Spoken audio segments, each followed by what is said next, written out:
So for you personally, I mean, you came here as a young man.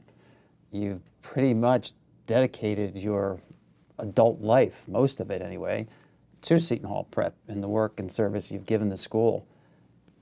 It's a big question, I know, Msgr, but what are you most proud of in your association with Seton Hall Prep?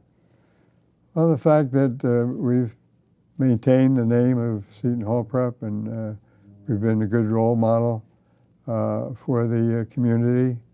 We've always tried to be involved in the community or in the state, whether it's academically or athletically. We always try to be a leader of the community.